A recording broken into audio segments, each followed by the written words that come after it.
जय हिंद। मैं डॉक्टर पूनम त्रिपाठी भारतीय यूट्यूब चैनल में आप सबका स्वागत करती हूँ। आज का हमारा टॉपिक है प्राकल्पना के गुण, स्थिति, उपयोगिता और प्रकार।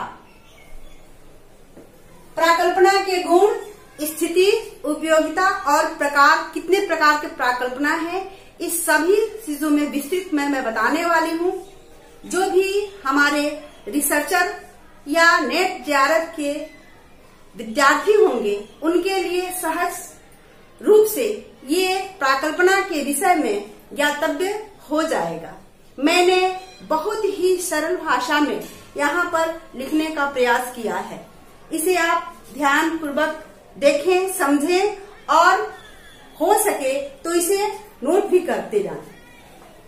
प्राकल्पना के गुण, प्राकल्पना के गुण हमने यहाँ पर पॉइंट पॉइंट दे करके बनाया है। ये प्राकल्पना के गुण पहला में है वह सिद्धांतः एवं विचारतः स्पष्ट हो। हाँ, एक बार मैं और भी ध्यान केंद्रित करवाना चाहूंगी कि ये प्राकल्पना हमारे शोध समस्या यानी शोध टॉपिक के मिल जाने के बाद की प्रक्रिया है। जब शोध समस्याएं मिल जाती हैं तो हमने बता दिया था कि प्राकल्पना क्या है, एक आइडिया है, एक थॉट है, एक विचार है। तो उसी के विषय में, उसी संदर्भ में हम इसे समझने की कोशिश करेंगे। वह सिद्धांतः एवं विचारतः स्पष्ट हो। जो हम प्राकल्पना कर रहे हैं वह सुबोध सामान्य रूप से ज्ञातव्य हो, समस्या का स्पष्ट उद्घाटन करती हो। जो हमारा शोध समस्या है, टॉपिक है, उसका स्पष्ट हमारी प्राकल्पना उद्घाटित करती हो। वह सुनिश्चित एवं सीमित हो। वह सहज, संभव एवं तथ्यपरक हो। सहज, संभव, जो संभव हो सकता है वही, और तथ्यपरक हो। वह किसी सिद्धांत से संबद्ध हो। हमारी प्राकल्पना ऐसी होनी चाहिए जो कोरी कल्पना नहीं होनी चाहिए। वह किसी सिद्धांत से संबद्ध रखती हो, वो प्राकल्पना हमारी होनी चाहिए। प्राकल्पना की स्थिति, अब किस अवस्था में परिकल्पना को होनी चाहिए उसके विषय में है ये। शोध विषय के चयन के बाद उस पर काम करने के लिए एक व्यवस्थित योजना बनाई जाती है। यही योजना शोध विषय का रूपरेखा कहलाती है। मैंने पहले बता दिया है आपको, इस रूपरेखा के निर्माण में प्राकल्पना का योग रहता है। इस प्रकार विषय चयन और सामग्री संकलन के मध्य प्राकल्पना अवस्थित रहती है। प्राकल्पना के बिना हम कुछ कर ही नहीं सकते। विषय के निर्वाचन के पश्चात शोधक के मानस पटल पर धीरे धीरे उस विषय की सांगोपांग मूर्ति उभरने लगती है। अर्थात विषय का आदि, मध्य और अंत शोधक के मस्तिष्क में चमकने लगता है। सामग्री संकलन से पूर्व शोधार्थी को प्राकल्पना पर आधारित रूपरेखा की स्थापना कर लेनी चाहिए। पहले योजना बना लेना चाहिए। ऐसा करने से सामग्री का संकलन शोधेश्य एवं व्यवस्थित होगा। मैंने पहले बताया था कि ये शोध नहीं है जो हम बहुत सारे अपने शोध टॉपिक से बहुत सारे डाटा कलेक्शन के लिए बहुत सारी पुस्तकों को उठा लाए। अनावश्यक पुस्तकें, अनावश्यक बातें, अनावश्यक चीजें हमने एकत्रित कर ली। उसके स्वदेशी पूर्णता के लिए ये परिकल्पना, ये प्राकल्पना जो होती है होती है। व्यवस्थित होगा। शोधार्थी विषय चयन के साथ ही उसके ऊपर चिंतन, मनन प्रारंभ कर देता है। विषय का परिवेश और आधारभूत ज्ञान प्राप्त कर लेने के पश्चात ही उसमें एक सशक्त, सुष्ठु एवं यथासंभव प्रामाणिक प्राकल्पना उपजती है, उभरती है, निकलती है।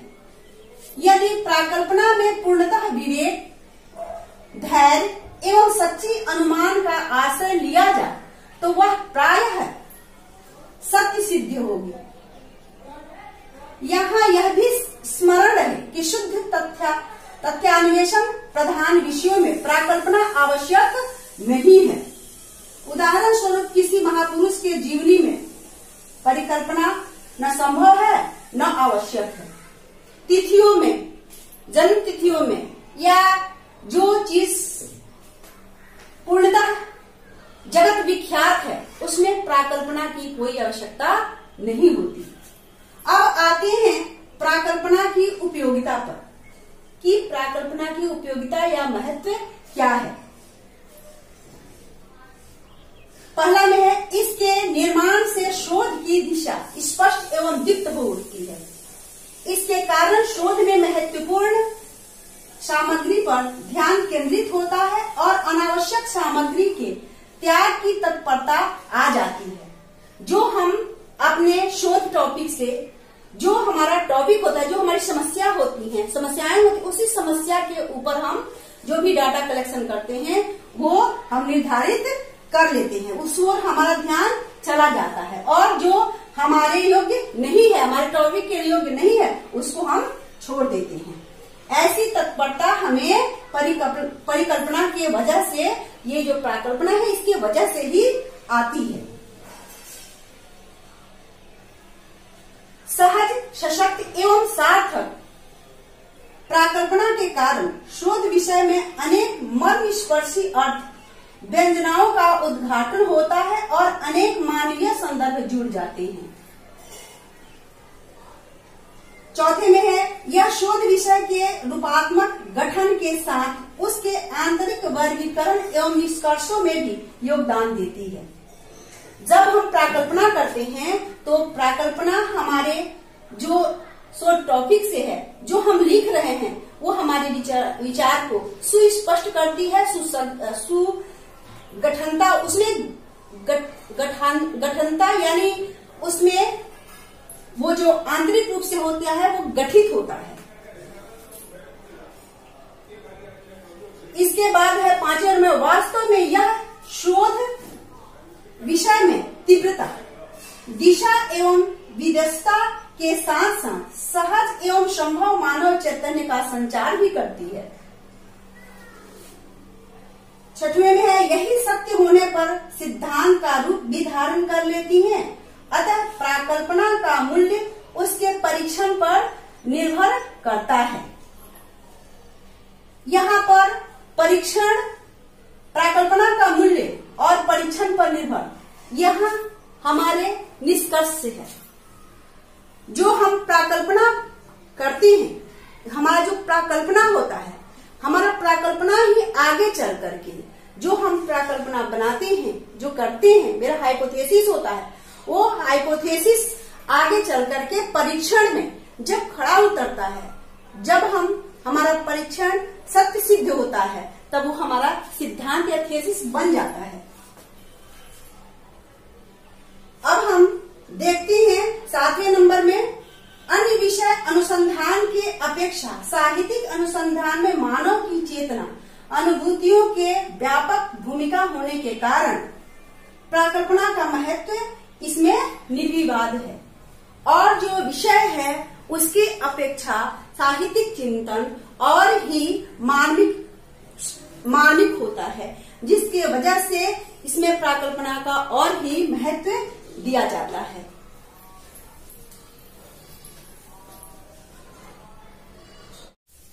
अब हम पढ़ेंगे हाइपोथेसिस के प्रकार। मुख्य रूप से हाइपोथेसिस के 3 प्रकार हैं, जिसमें इन 3 ही में सभी प्रकार के हाइपोथेसिस समाहित है। एक है चरों की संख्या के आधार पर, चरों के विशेष संबंध के आधार पर, और तीसरा है विशिष्ट उद्देश्य के आधार पर।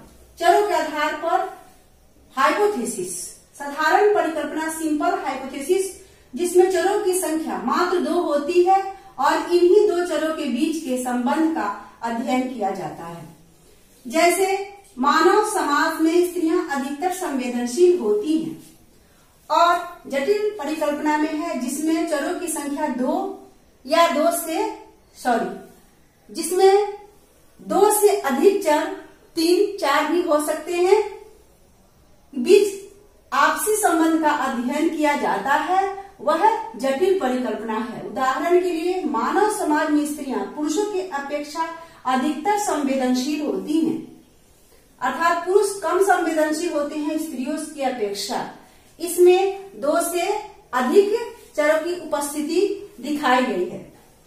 अब आते हैं मैकडूगल ने 1990 में चरों के विशेष संबंध के आधार पर सार्वभौमिक परिकल्पना और एक अस्तित्वात्मक परिकल्पना यूनिवर्सल हाइपोथेसिस बताई थी।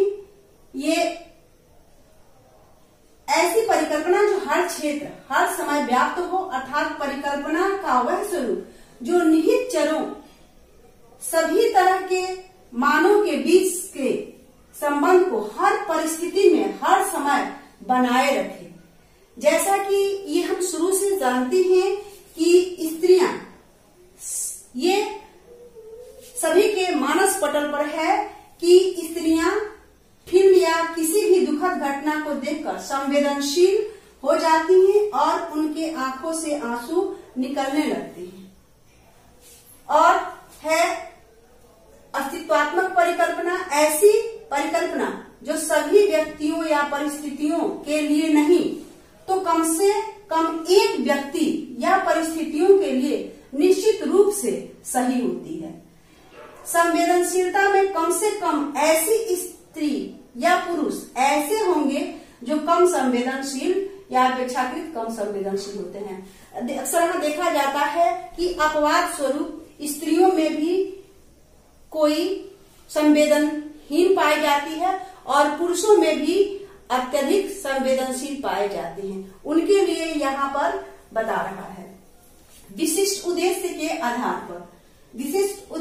आधार पर शोध परिकल्पना, शून्य परिकल्पना और सांख्यिकीय परिकल्पना। इसे आप देख सकते हैं, नोट कर लीजिए, ये इम्पोर्टेंट है। यह कार्यात्मक परिकल्पना है, यह सिद्धांत पर आधारित या प्रेरित होती है। शोधकर्ता इसी उद्घोषणा और विश्वास के साथ करता है कि उसकी परिकल्पना सत्य सिद्ध हो। जैसा कि करके सीखना, यदि हम कुछ भी करके सीखते हैं या प्रयोग करके सीखते हैं तो वह क्या होता है, अस्थायी होता है, टिकाऊ होता है। और है ये नल हाइपोथेसिस, यह शोध परिकल्पना के विपरीत होता है। यह शोध परिकल्पना के विपरीत होता है। जब दो चरों के बीच कोई अंतर नहीं होता, यह नकारात्मक परिकल्पना होती है। यह करके सीखना या प्रायोगिक में भी अधिगम नहीं होता, अर्थात जो चरों के बीच कोई संबंध होता ही नहीं है। अर्थात जैसा कि जो ये सब जानते हैं कि जो जन्म लिया है उसकी मृत्यु होगी। जन्म मृत्यु पर किसी का बस नहीं, जन्म होना है तो मृत्यु होना है। ऐसी हाइपोथेसिस, अगर उसमें हाइपोथेसिस हो ही नहीं सकता, काल्पनिक ये हम कल्पना उसमें कर ही नहीं सकते हैं। उसके लिए है नल हाइपोथेसिस। कोई भी रिसर्चर नल हाइपोथेसिस नहीं करना चाहता, वो चाहता है कि मेरा हाइपोथेसिस कारगर हो। सांख्यिकीय परिकल्पना, इस परिकल्पना में शोध या शून्य परिकल्पना का सांख्यिकीय पदों में व्यक्त किया जाता है। शोध या शून्य परिकल्पना को सांख्यिकीय पद में व्यक्त करने के लिए विशेष संकेत जैसे H1 हाइपोथेसिस जो है H1 और ये हाइपोथेसिस जो शून्य है H, जैसे ये नल हाइपोथेसिस का H शून्य से संकेतित करते हैं और माध्य के लिए X का प्रयोग किया जाता है। इन्हीं के साथ हम अपने पुनः अगले वीडियो में हम मिलेंगे नए टॉपिक के साथ। तब तक यदि आप हमारे चैनल पर नए हो तो चैनल को लाइक करें, सब्सक्राइब करें। जय हिंद।